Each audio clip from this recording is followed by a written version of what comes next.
Hello! We're live! On the right channel! Yes!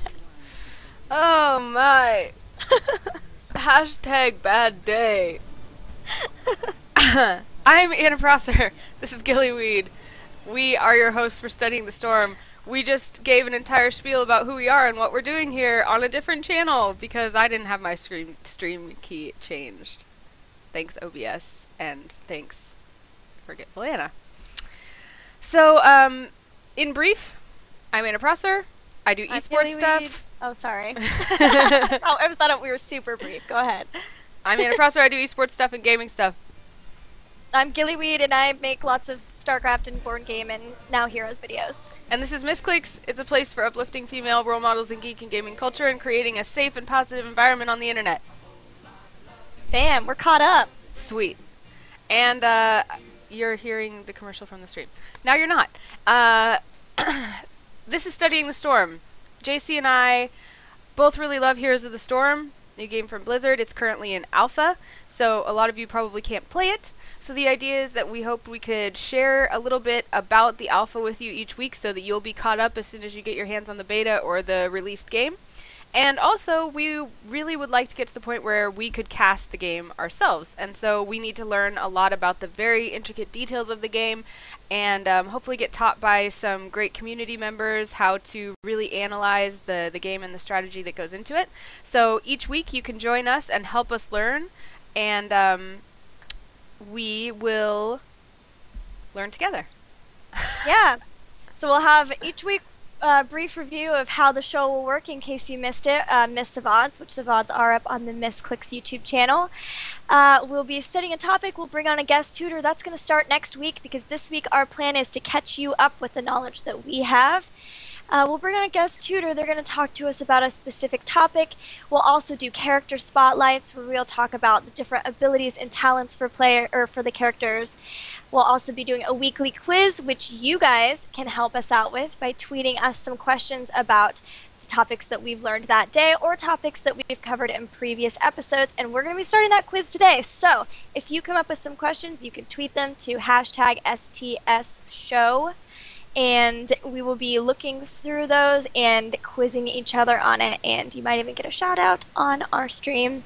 After that, we're going to be doing a play session or casting session as we get to that point, and then trying to do some sort of community spotlight so you know what's going on in the Heroes community. Absolutely. And this week, like Gilly said, we're going to be our own teachers as well as the learners. So what that means is that we've done all the research and learning that we can on this topic to present you with a general overview. We're going to take you along with us, and then what you can do is quiz us when we're done and see if we really know everything that we're talking about. So let's get right into it. This week we're going to be talking about the anatomy of maps in Heroes of the Storm. And the reason we wanted to go over this is because, well, I personally, and Gilly, you can say why you thought it was important, but I think that the different maps in this game are what make it really entertaining for me. Because I come from a StarCraft background, RTS background. I like thinking about how my environment is going to affect my play, and so unlike MOBAs, this hero brawler has multiple maps where you may interact with different objectives, you have different lane shapes, you have different places to go, so it's important to strategize not only what hero am I picking, what talents am I picking, but also what map am I on and how is that going to affect my build. Yeah, exactly. I think that it's so important for us to discuss this topic and to start it out right from the get-go because, like you said, this is what makes this different from other like standard MOBAs is the map objectives. That's what wins you the game is those map objectives. They propel you to that victory. And so I think it's really good that we just straight off the bat start getting into the different maps so that you can kind of see how it affects the gameplay. Absolutely. So let's get right into it. I'm actually going to go directly to the Battle.net website. This thing is so cool. Yeah, it's great. If you even Google Heroes of the Storm and just go straight to where Blizzard is, you will be able to see what I am seeing right here. And this is just a diagram of the map. We're going to start with Dragonshire. Dragonshire was the first map that I was ever exposed to, actually. Gilly, was it one of the first that you played as well? I'm trying to think of the one that I played at BlizzCon. I do think that it was the Dragonshire. Yeah. So Shire. as Gilly was saying, the cool thing about each of these maps is that they have an objective. It's not just here's your base, go fight each other, grab some stuff in the jungle. Not like that.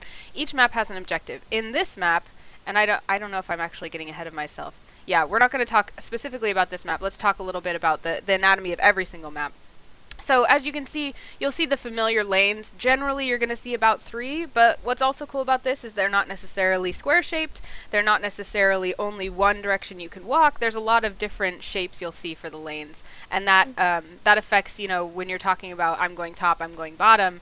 There's a lot of extra subtitles to that as well. Yeah. Yeah, and the lanes are also where the minions what do they call them in this? Minions? Minions, yeah. Okay, cool. The lanes are where the minions come. So anywhere there's an official lane, minions will be coming up and fighting each other. And that's sort of what keeps the push of the lanes in balance is the minions. And the mercs run down them as well when you capture merc camps, which is what we'll be talking about in a second. I'm getting ahead of myself. We're doing a lot of that today. We're in a hurry to catch you guys up. Because of the delay caused by me, I apologize. So here's the anatomy of a lane here. As you can see, this is your spawning point. This is the nexus right here.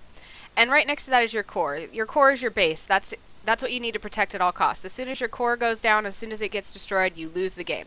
As soon as you destroy your enemy's core, you win the game. Simple as that. Now, as you can see, moving out, there's some more structures here. So these right here, the buildings that kind of look like little houses or castles or mansions, something like that, those are going to be called keeps.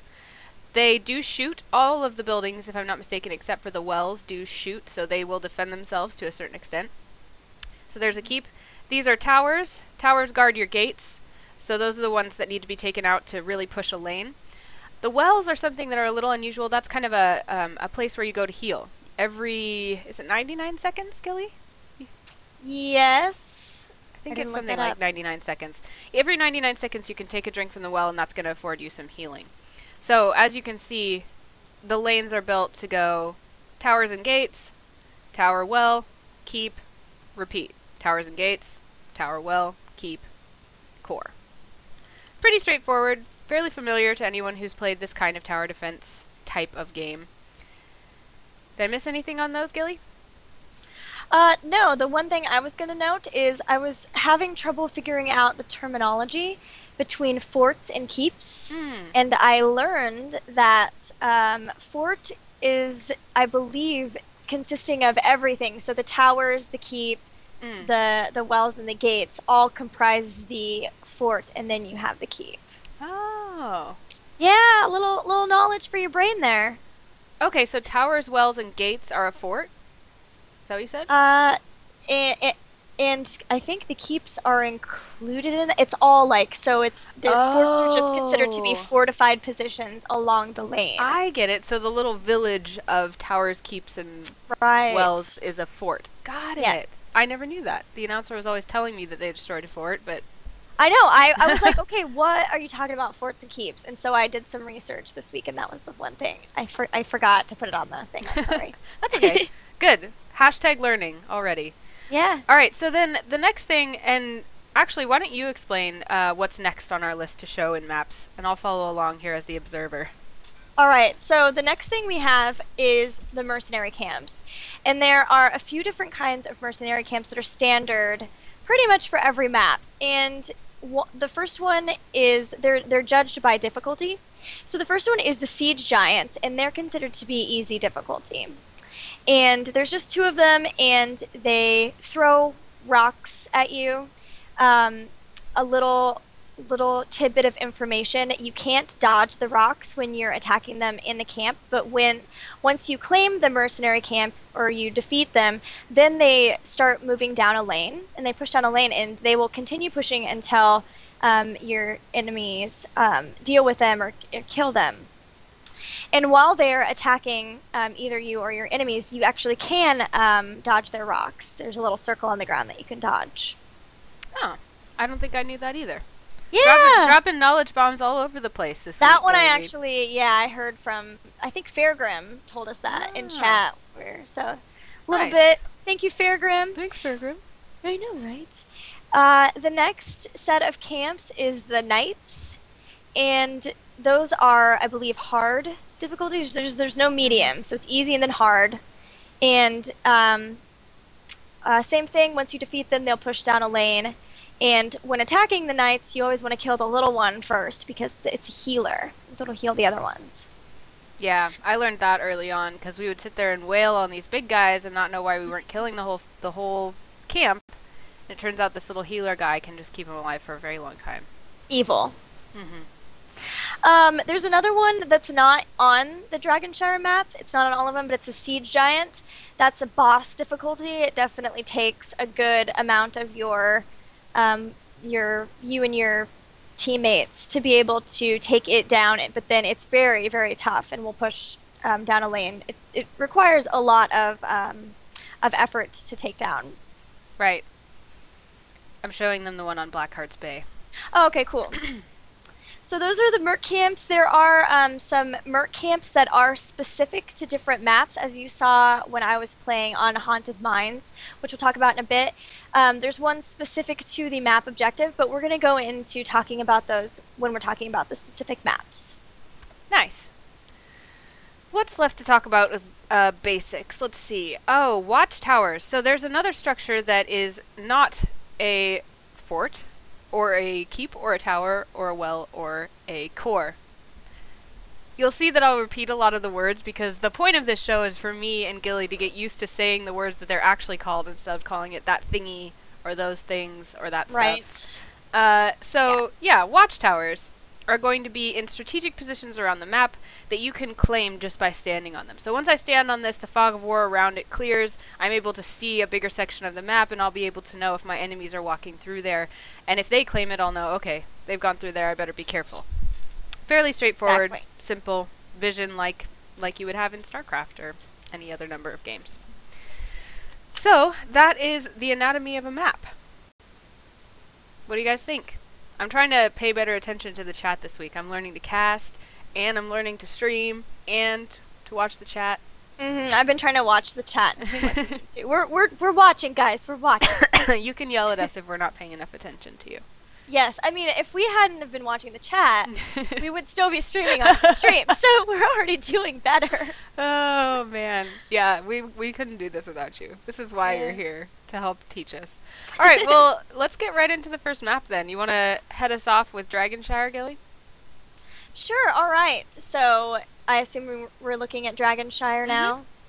All right, guys, this is the Dragonshire. There are 3 lanes, and the objective of this map is that you'll notice at the top and bottom there are 2 shrines. Terminology.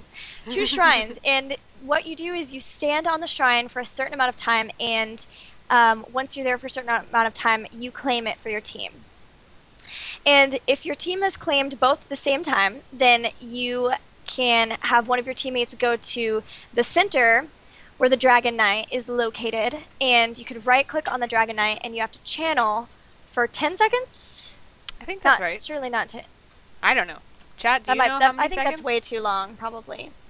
You channel for a specific amount of time. I think it's maybe 5. And if you were able to continue that channel without being interrupted, so without being attacked by an opposing team member, then you become the Dragon Knight, and you get all sorts of cool abilities, and you become really strong, and you just pretty much get to wreck face. Yeah. We'll tell you more about that in future episodes. We'll go into more depth as to what the Dragon Knight actually does. But my favorite is that he can boot people across the map. I like to time it so that the punt kills them. I didn't know that it even damaged them. I just thought it threw them across. It does. It does. That's awesome. It's good fun. You just punt them to their death. I do. So yeah, that one's really, I feel like one of the more straightforward objective maps, so I feel like it's one of the ones that, if you could choose, which you can't, the maps are chosen completely arbitrarily by the system, but if you could choose, I would feel like when you're beginning, that would be a good map to start out on. Do you think so? Yeah, oh yeah, definitely. Now, the next one that we want to talk about is one of my least favorite. In fact, I think it is my least favorite. I like all the maps, but the reason that this one is so tough for me is because there's a lot of spontaneous team fighting that goes on, and I like the more sniper hang out in the bushes strategy as opposed to the just buff each other up and run at each other kind of thing. But this is, as you can see, it's Cursed Hollow. I tend to call it the Raven Lord, but that is not the name of the map. It's the name of the narrating entity, the Raven Lord. But this is Cursed Hollow. As you can see, the objective on this map is a little bit different. There are spawning points here, 6 of them, that will spawn tributes to the Raven Lord. When a tribute spawns, it'll warn you, okay, a tribute's coming in so many seconds, a tribute spawn now, and your whole team will run there and try to gather that tribute before the other team does. Now, gathering just means you have to channel it, one person. Having more people channeling it doesn't help at all, but the reason you've got to have your whole team go is that everyone on the map is going to be running there to try to get that tribute. So 4 of you have got to stand around and defend you while you're channeling to get that tribute, or you've got to secretly do it at the same time as something else on the map. So once you grab 3 of those tributes, then the Raven Lord's curse will go upon the other team. Their minions' HP will be reduced to 1 point, so you can just mow through them. And their structures will not be allowed to fire. So it's a great time to push. So the best thing to do is time it so that you've got 3 tributes at the same time, you are ready to push a lane, and you just kind of bowl down through that lane. So, and the curse lasts a full minute? I can't remember. We'll go into this in more detail. Yeah. We'll have all this researched. I'm trying to just jump ahead. I'm sorry. Yeah, you know, this we realized that an hour-long show actually doesn't give us much time to go in depth, but it's good because it helps us focus on things specifically each week and then dive deeper in future weeks. So in future weeks, you're going to see us go more in depth on each of these maps, but we just wanted you to get an idea of what you're looking at if you're watching us play our game, so you can identify, oh, okay, that's Cursed Hollow. The reason that they're all running to that place to gather that weird-looking glowing thing is because it's a tribute. Exactly. So let's move on to one of my favorite maps, Blackheart's Bay. Oh, goodness. Blackheart's Bay. All right, so this one is probably my least favorite. Really? Yeah. I love it. And I think the reason it's my least favorite is, for me, it's kind of not so cut and dry as to when you need to go after things. But basically, the objective of this map is that in different areas, you will be able to collect gold doubloons. And when you get enough gold doubloons, then you can turn them into the center. It's the dread pirate Blackheart. And if you turn in enough to him, then he will fire his cannon on the structures of the opposing team. So do this enough and you don't even have to win a single team fight, because it will just destroy all the structures. So there's a couple of different ways to get the doubloons. One is every once in a while chests will spawn, and you can attack the chests, and you can get doubloons from that. There are also specific merc camps. They're little skeletons that you can attack, skeleton pirates, that will give you doubloons. And then also, I didn't know this, Anna had to tell me this, you get doubloons from killing merc camps in this map as well. So just about everything you do, other than kill forts, will give you doubloons. And if you are holding doubloons, you haven't turned them in yet, and you get killed, you'll drop them all. So it's really advantageous to make sure to turn them in, and people will, guard him to try to stop you from turning in. Turning them in, again, is another channel, just like collecting the tributes or spawning the Dragon Knight. Mm-hmm. And being attacked or attacking or doing anything other than strictly channeling will break the channel. So you get a lot of team fights right around here, around Blackheart. And actually our community spotlight last week, our video from Dunk Train, showed an instance of what it can be like when you have too many coins on you and get killed. There was something like 20 coins in a team fight that got just sprayed everywhere, and one person collected them all. That's gonna hurt. That's the worst. It is the worst. Anytime I have over 5, I start sweating a bit. Absolutely. I know. I sometimes avoid getting coins just so I don't have that responsibility. No. But yeah, the amount of coins that you need to turn in starts at 10 and then raises as you level up throughout the game. Oh yes, right. Yeah, so that's Blackheart's Bay. Let's keep going to the Haunted Mines. The Haunted Mines is really unique because it's a 2-level map. So as you can see, 2 major lanes in the top, and then there's also an underground section that we would call the mines. And that, I don't even know how you talk about that in terms of lanes. It's just a honeycomb mess down in there. Yeah. So the objective of this map then the mines will open periodically throughout the game. When the mines are open, you have the option of going to one of these little entry points that are between the two forts on the top and bottom lanes. You enter through those those little entry points there. It's a really brief little channel, and then you end up down here in the mines. Now down here in the mines, as you can see, there's a whole bunch of these little skeletons, which means there's mercs. But these are actually specific mercs that are skeletons. Once you kill them, you collect their skulls, and there are 100 total skulls down here in the mines. Now your goal is to collect the most skulls, because as soon as the mines are done, or as soon as the 100 skulls have all been collected, then your grave golems are going to spawn. So let's pretend that Gilly and I are on a team, and we collect 68 of the skulls, and the other team collects 32. I was like, why did you do that? Did you see me? I did it. You did. You did. Good job. Good job. So our grave golem then is going to be stronger than theirs, and it's going to take a lot more to kill it. It's probably going to knock down a lot more structures. And those golems spawn first from right here in the base. There's a little golem grave here. And then as soon as they spawn once, they'll travel down the lane, boop, boop, boop, boop, boop. Let's say they travel this far and they die here, then their spawning point will be here next time. So you can end up with a grave golem if you push a lane far enough that's right inside your own base that's going to try and kill your core. So really interesting, and there's a lot of strategy that then goes into that, because you've still got all the objectives up here on this upper level, like you've got mercenary camps, you've got watchtowers, everything that you need to do. So some teams will choose to never even deal with the mines and just depend on their mercenary camps and on their strength to just push lanes while the other team's messing around in the mine. But the trick is that if the other team gets an 100 skull golem, that's going to be infinitely stronger. Even that one last skull, if it's 99 to 1, you're still probably okay, but if it's 100 to 0, you're in big, big trouble. Yeah. Because of its complexity, I think that one's my favorite. Really? You like that one? Mm-hmm. I like that too, because I guess I'm looking forward to the meta of that one the most. Right. Like why people That's decide be a good to episode. do what. Yeah. I'm really excited to learn about that, and then as the scene grows, if you will, and this becomes competitive and people are in tournaments, I'm excited because I think that will spawn a lot of those strategies that are like, whoa, we've never seen anyone do that kind of thing, you know? So I'm excited for that. Definitely. Exactly. And our final map is the Garden of Terror. This is the newest map that Blizzard's made for this game. And this one is a little bit like the Dragon Knight, but a little bit differently. For the first thing it's different is that it has 2 cycles, a day and a night cycle. So in the day cycle, everything's normal. You've got your mercenary camps, 3 lanes, very standard. But then every once in a while, it will change to night.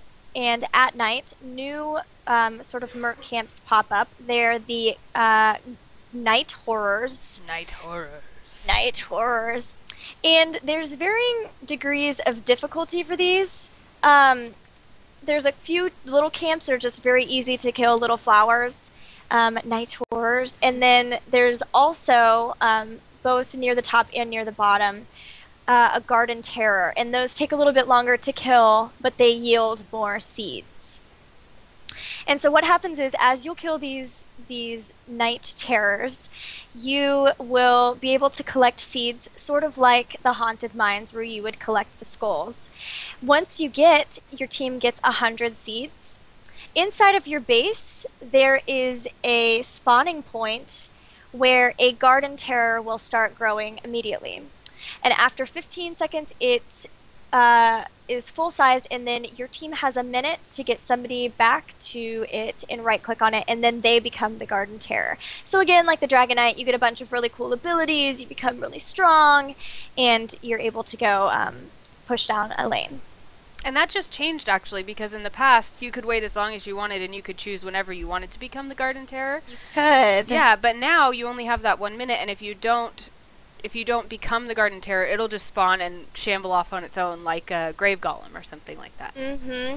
And I think, yeah, it's just the seeds are completely wasted. Mm. Oh, so, really? It doesn't even... Yeah, it's just completely gone. So I think what the issue was in the current meta is people were saving up a ton of seeds and then just going back to back to back Garden Terror, and that's not how Blizzard wanted the map to go. And so they switched it so that it automatically grows, and you don't have a choice. When you get those 100 seeds, you're going. Yeah. You're going. Cool, yeah, and I like that there's similarities to the Dragon Knight in that you can become the boss, if you will, but then there's also similarities to, say, Blackheart's Bay, where you're collecting items, or the Haunted Mines collecting items. So I love what Blizzard is doing with their maps and having objectives on them, because it makes it so much more interesting to me how people choose to interact with them, and how some teams are stronger in one way than another, or how players are stronger in one way or another. And what people choose to do. So I'm excited to see the way that those maps turn into a really vibrant metagame. I am as well.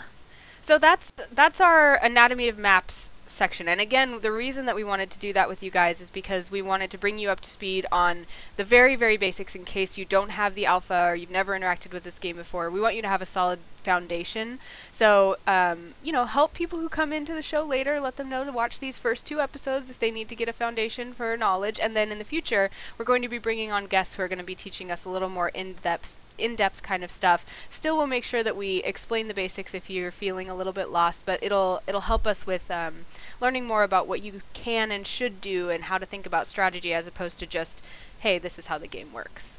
So look forward to that. Definitely. So I think moving on from there, we are ready for our character spotlight. Mm-hmm. Awesome. So this week, we decided to focus on another easier character, like Raynor last week.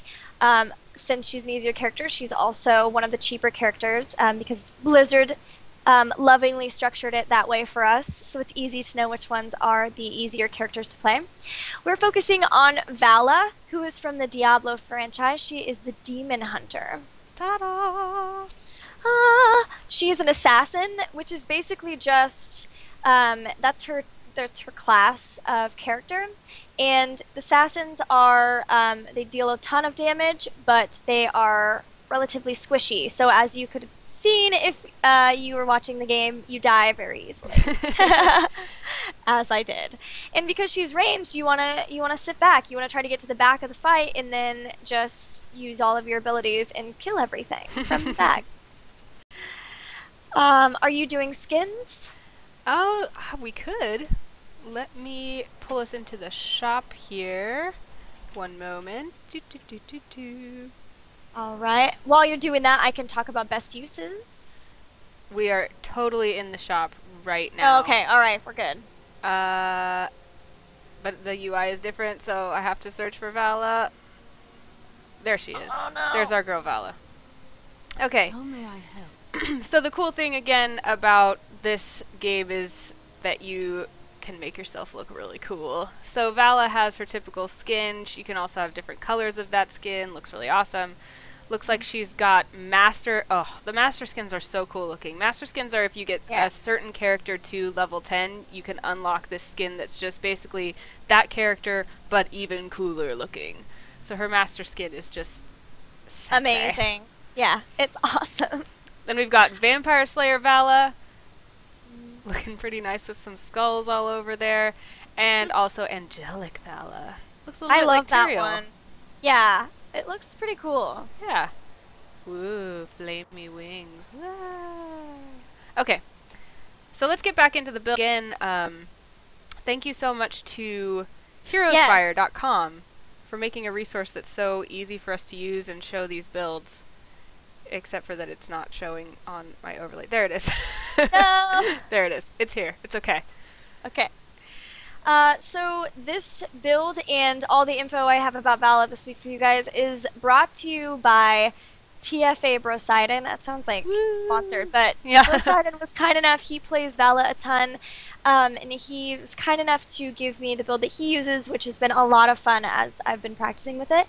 And he also walked me through kind of her best uses. You can find him on Twitter, like I said, at TFA Brosidon, as well as twitch.tv/the Futon Alliance.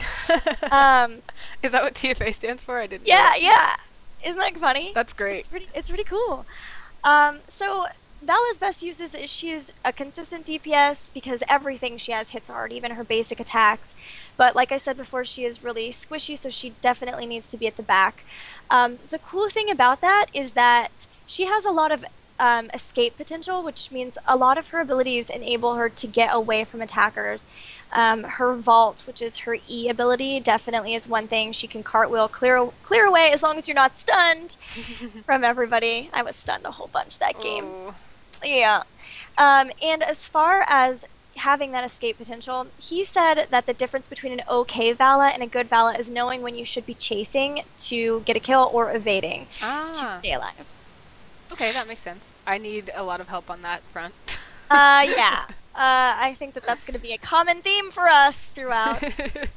As far as this build, everything is built so that your basic attacks are completely buffed. So, and what that is it's building off of Hatred, which is Vala's passive already. Can you tell me a little bit about that, or are you going to later? Because I don't know that much about Hatred. No, I will go ahead. In Hatred, her basic attacks give you a stack of Hatred, and you can go up to 10. So as long as you're basic attacking, the stacks build and build and build.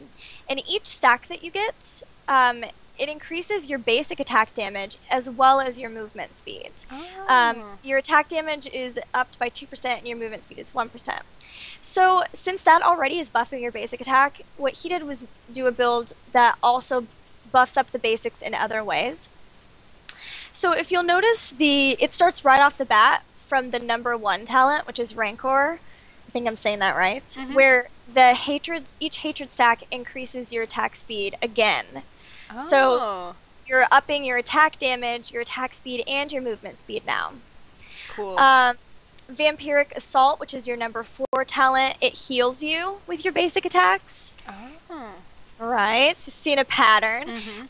Battle Momentum, which is your level 7, it reduces your ability cooldowns. That's a huge one, and I'll explain why in a second. And then Giant Killer, which is your level 13, it deals bonus damage equal to that hero's maximum health. So all of these things are just beefing up your basic attack.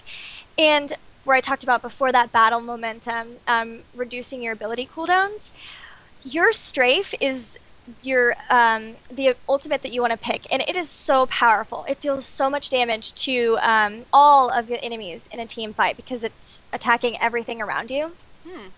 So what you can do is you can use your Strafe and then have that ability cooldown from the Battle Momentum, and as soon as the Strafe is done, just start basic attacking anything. You can attack the other heroes if they're still a fight, or go attack minions, and what it's doing is it's bringing your Strafe back up. So with this build, you'll have your ultimate in every team fight, which is really nice. You're never stuck without it. Cool. The only other thing to note, he said, was the Vampiric Assault, which is the number 4 talent that you can choose. You can also choose Manticore, which also does more damage if you're not really needing the healing. Because I'm not really good with placement yet as far as Vala in team fights, I always pick the Vampiric Assault so that I'm getting that little bit of extra heal. Absolutely, that makes sense. And then these last two, the 16 and 20?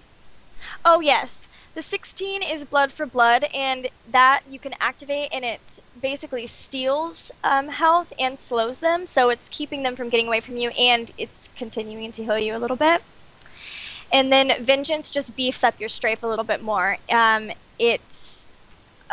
bolts are penetrating, I believe, instead of just regular ones. Oh, nice. Yeah.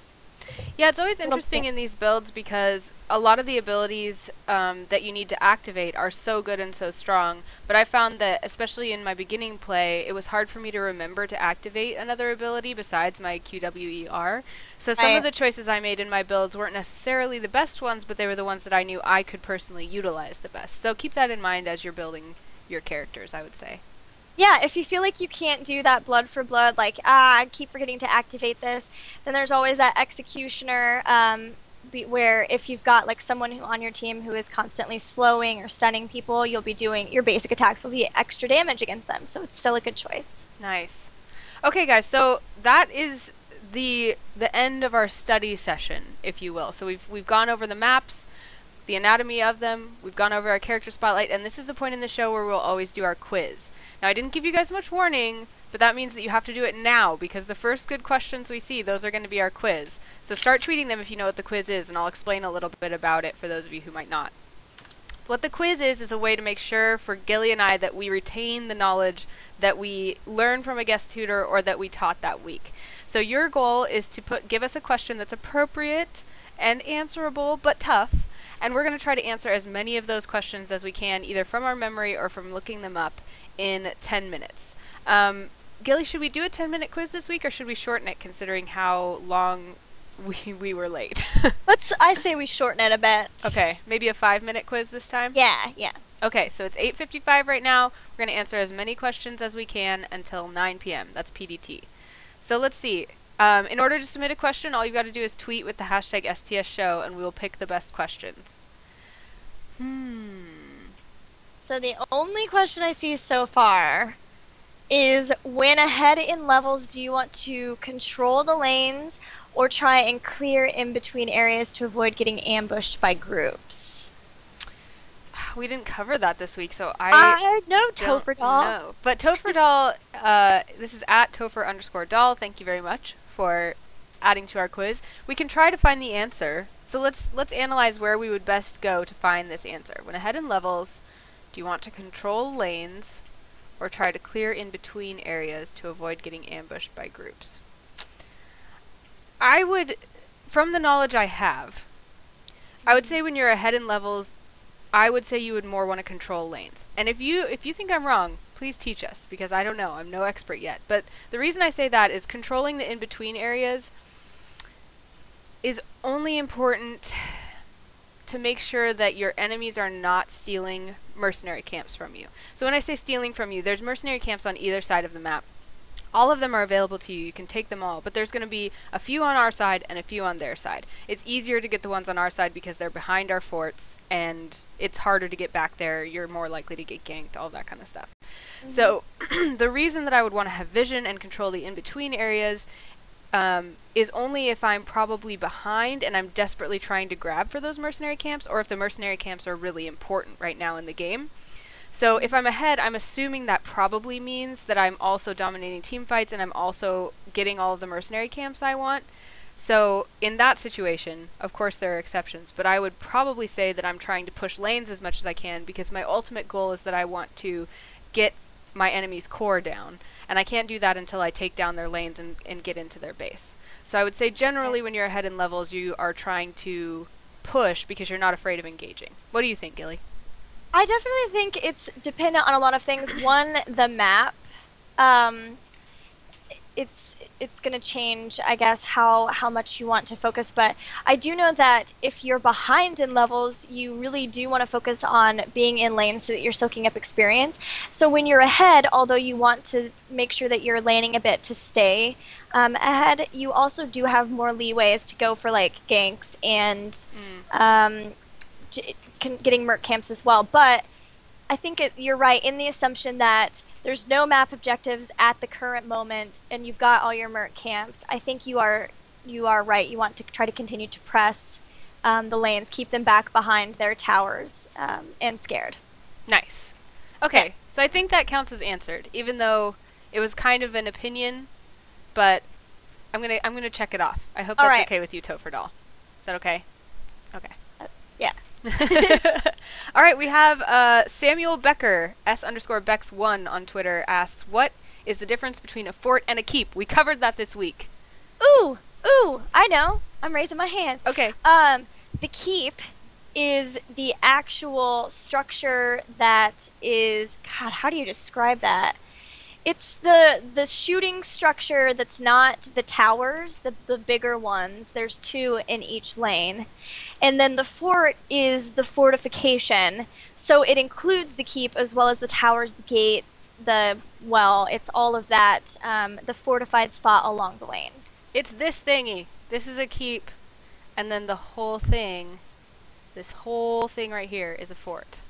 Woo, resources! Yay! I just learned that. And this resource, in case you're looking for where you can find this is us.battle.net for me, because I'm in the US. But if you just look up Battle.net or Heroes of the Storm, it's the Blizzard website. You can find this, so you can look and click on it and be like, oh, that's a keep. Oh, that's a tower. Actually, I can't click on it. I just found out. But we'll tell you. That's a keep. Don't worry about it. All right, cool. Awesome. All right, so we have another question from Topher Doll. Quiz, that's Topher_doll. Quiz, do giants outrange towers? I don't know. Where would we go to find that out? I mean, I know... Google? Oh, we could just Google it. Google. Do giants outrange towers in Heroes of the Storm? Heroes of the Storm. Heroes, you got it. It's autocorrect. It's fine. I think they do. I'm on the Heroes of the Storm forums. Again, that Battle.net website.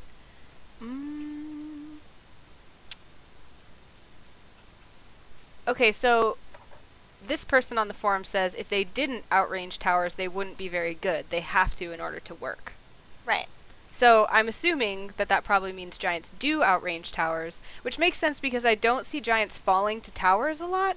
Actually, yeah, I never see giants falling to towers. Because when a giant is attacking your tower, you've got to go up there and fix it, otherwise they'll kill your tower. So that would make total obvious logical sense that if a giant didn't outrange a tower, it would be pretty worthless. Probably. Right? Yeah. I do agree. They're pretty squishy. So it's I think that's how it would best work. And that makes sense because the whole reason you want to go defend your tower is because the tower can't defend itself against a merc camp.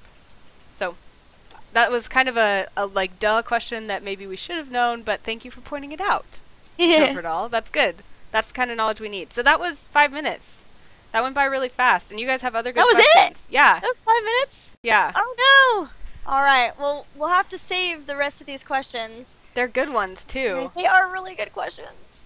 Yeah, how many towers are in the inner fort of Dragonshire? 1, 2, 3, 4, 6, something like that. Oh, 3. Which map has the most total merc camps? My guess, if you're counting Garden Horrors, Night Horrors, would be the Garden of Terror. If you count... If you count the Night Horrors, but if you don't, then it's definitely Blackheart's Bay because it has those extra merc camps. Right. Cooldown between healing wall usage, 100 seconds. 100 seconds. But you hit it and it's the 99-98, yeah. And what are the names of the shrines in the Dragonshine map? Do they have names? I think they're just upper and lower. Does it say on the map resource? I'm looking. It's from Ogre Yonder. Ogre Yonder wants to know. It just says shrine. And also, we had questions from @Mr. and @Zecoticus and @Sporky the Bold. Thank you guys. Yeah, thank you everyone for the quizzes. I guess within our 5-minute time frame, we got what, 3? Yeah. Okay. All I do is we're starting off, what's that word? Not slowly, but conservatively. Yeah, you know, and taking the time to explain things is good, you know. So, I guess that concludes our quiz. Thank you guys so much for participating. If you didn't get to participate this time, be quicker on the draw next time, because apparently there are a lot of people with really good questions, and they're going to beat you to it. So, Stormbringer reminded me Sun and Moon. Yeah. I guess that makes I figured sense. that's what you're about. Okay. Good. So guys, our next section is our play session. So we need to go offline really briefly so that I can set up new cameras and everything. We'll be back. We'll play one game. We don't know what map it'll be, but we'll talk about the features of that map to go along with our Anatomy of Maps learning this week. And then after our play session, we'll do our community spotlight, so stay tuned for that. And we'll be back next week on Thursday. If you happen to tune out now, I don't think that's a great life decision, and I would like to talk to you about it later, but if you have to, that's fine. Just remember that we won't be on Wednesday next week, we'll be on Thursday at 7:15, because my computer will work next week. Yeah. Okay. See you guys soon!